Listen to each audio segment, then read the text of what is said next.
Paschimbanga law clerk অ্যাসোসিয়েশনের সদস্যরা শুক্রবার হুগলির দুই পৃথক জায়গায় পথ অবরোধ করেন। ল ক্লার্কদের প্রতি বঞ্চনা, বৈষম্য, অবহেলার প্রতিবাদে তাদের এই পথ অবরোধ কর্মসূচির আয়োজন বলে জানা যায়। এদিন সকাল 11:30টায় শ্রীরামপুর মহকুমা আদালতের ল ক্লার্করা শ্রীরামপুর বটতলায় জিটি রোড অবরোধ করেন। অন্যদিকে চুঁচুড়া মহকুমা আদালতের ল ক্লার্করা চুঁচুড়া ঘড়ির মোড়ে রাস্তায় অবরোধ করেন।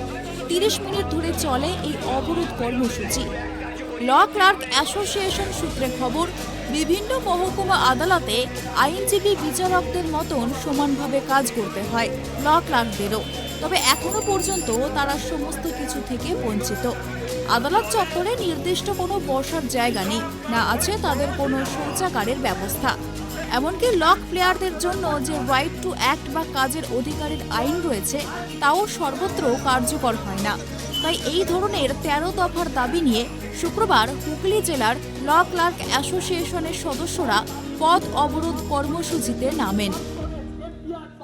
442টা জায়গায় আমাদের রাজ্য কমিটির সিদ্ধান্ত মোতাবেক 8 ঘন্টার জন্য পথ অবরোধ আমাদের করলাম। সব জায়গাতেই খবর নিয়ে দেখেছি, সফল হয়েছে। আমার হুগলি জেলা প্রত্যেকটি জায়গায় পথ অবরোধ শান্তিপূর্ণ পথ অবরোধ হয়েছে। আমরা যে 13 দফা আমাদের দাবি ছিল, সেই দাবির ভিত্তি করে আজকে আমরা পথ অবরোধ কর্মসূচিতে নেমেছি।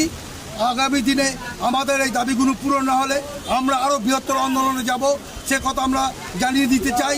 আজকে আপনাদের এই মিডিয়ার মাধ্যমে আজকে দীর্ঘদিন ধরে আমরা অবহেলিত, আমাদের শ্রেণী অবহেলিত।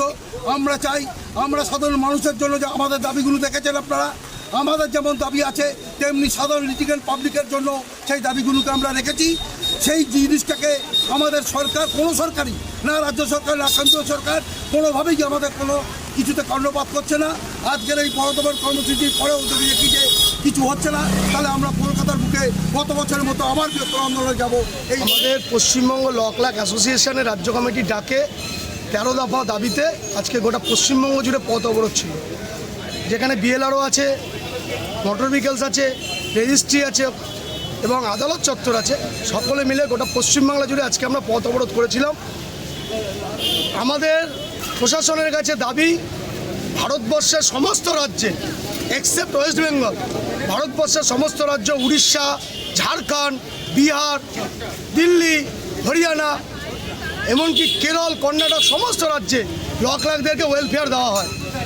কিন্তু দুঃখের হলো একথা সত্য, আমরা পশ্চিমবাংলায় বিধানসভায় ভাতা বাড়তে দেখছি, ক্লাবগুলোকে চাঁদা দিচ্ছে, পুজোর টাকা দিচ্ছে, কিন্তু আইন থাকা সত্ত্বেও আমাদের অধিকার ল ক্লার্কদেরকে ওয়েলফেয়ার দিতে হবে। অন্যান্য রাজ্যে ল ক্লার্করা মারা গেলে তাদের পরিবারকে এককালীন ওয়েলফেয়ারের টাকা দেওয়া হয়, যারা রুজি রুটি নিয়ে আগামী দিনে চলতে পারে, কিন্তু আমরা সেই সুযোগ সুবিধা পাচ্ছি না। এটা আমরা কোনো ভিক্ষে চাইছি না সরকারের কাছে, আমরা বলছি এটা আইন আছে, আপনি আইনটাকে কার্যকরী করুন। এবং এই আইন সরকার কার্যকরী করলো না বলে আমরা লড়াই করছি।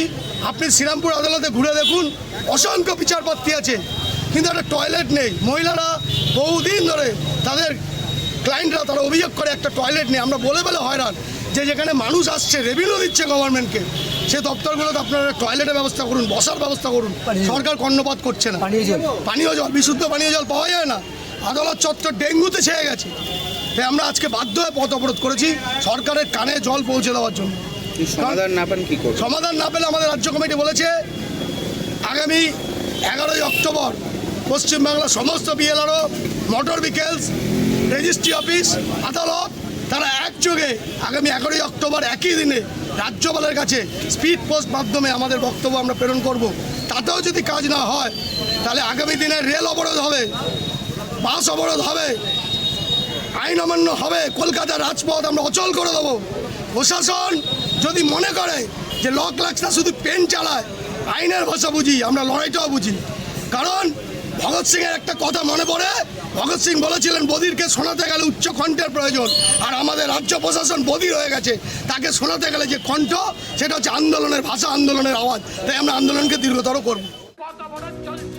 এই বিষয়ে ল ক্লার্ক অ্যাসোসিয়েশনের সদস্যরা জানান, তাদের যে 13 দফা দাবি রয়েছে সেই নিয়ে তারা আগে জানুয়ারি মাসে মুখ্যমন্ত্রীর দপ্তরে গিয়ে ডেপুটেশন জমা দিয়ে এসেছেন। এতদিন হয়ে গেলেও সেই ডেপুটেশনের ভিত্তিতে কোনো রকমই ফলপ্রসূ কাজ হয়নি। তাদের দাবি যদি পূরণ না হয় তাহলে তারা আগামী দিনে রাজ্যপালের কাছে যাবেন ডেপুটেশন দিতে। এই কর্মসূচি সম্পূর্ণরূপে সফল হয়েছে আমরা আশা রাখি, এবং এর জন্যে যাবতীয় যে দাবি সকল আশা করি যে আগামী দিনে সরকার এই সকল দাবি সকল মেনে নেবে, আর না হলে আগামী দিনে আমাদের ইচ্ছে আরও বৃহত্তর আন্দোলনে সামিল হতে হবে। আপনারা জানেন যে দীর্ঘদিন আমাদের যে শ্রেণীটা পশ্চিমবঙ্গ ল ক্লার্ক অ্যাসোসিয়েশন, সেই Paschimbanga law clerk association neglected হয়ে আসছে, বঞ্চনা, বৈষম্য এবং অবহেলার হয়ে আসছে, যার জন্য আজকে আমাদের 18 দফা দাবি, সেই 18 দফা দাবিকে সামনে রেখে আমরা আমাদের দাবিকে ফলপ্রসূ করার জন্য আজকে আমরা এখানে পথ অবরোধ করছি এবং সারা রাজ্য জুড়ে একই সময় আমাদের পথ অবরোধ করছে।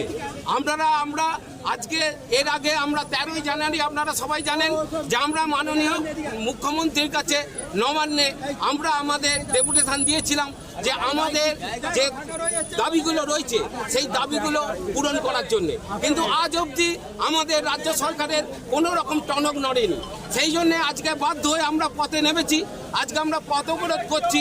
আমরা যদি পথ অবরোধ সারা রাজ্য জুড়ে আমরা সকাল থেকে আমরা করতে পারতাম, আমাদের যা স্ট্রেংথ আছে, আমাদের যে লাখ সংখ্যা আছে, আমরা সারা রাজ্য জুড়ে আমরা কিন্তু বন্ধ করতে পারি, কিন্তু সাধারণ মানুষ, সাধারণ লিটিগেশন মানুষ, সাধারণ পাবলিক এবং আমাদের স্কুল ছাত্রছাত্রী পড়ুয়া এবং আমার এখানে অটো চালক, টোটো চালক, শ্রমিকদের, বাস চালক শ্রমিকদের কথা চিন্তা করে, সাধারণ মানুষের খেটে খাওয়া মানুষের কথা চিন্তা করে আজকে আমরা মাত্র আধ ঘন্টার আমরা এটা পথ অবরোধ করছি, বেলা 12টা থেকে 12:30 পর্যন্ত।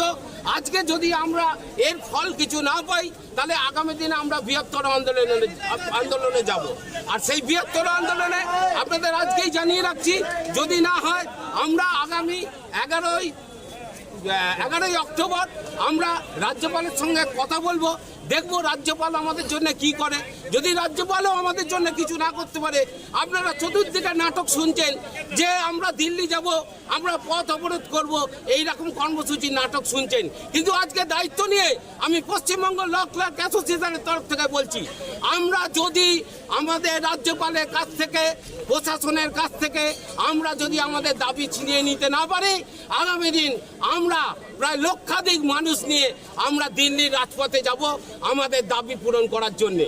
সেই কথা আজকে আপনাদের সামনে আমি বললাম, আগামী দিনে আমরা আরও বৃহত্তর আন্দোলনে নামবো।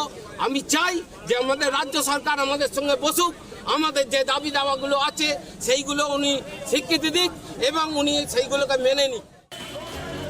ল ক্লার্করা হুঁশিয়ারি দিয়েছেন, আগামী দিনে তাদের দাবি আদায় করতে যদি দিল্লির রাজপথ অচল করতে হয় তারা তাতেও প্রস্তুত। নিজেদের দাবি আদায় করার জন্য তারা লক্ষাধিক মানুষ নিয়ে দিল্লির রাজপথে চাকা জ্যাম করবেন। হুগলি থেকে সোমনাথ ঘোষের রিপোর্ট, ট্রাইব টিভি।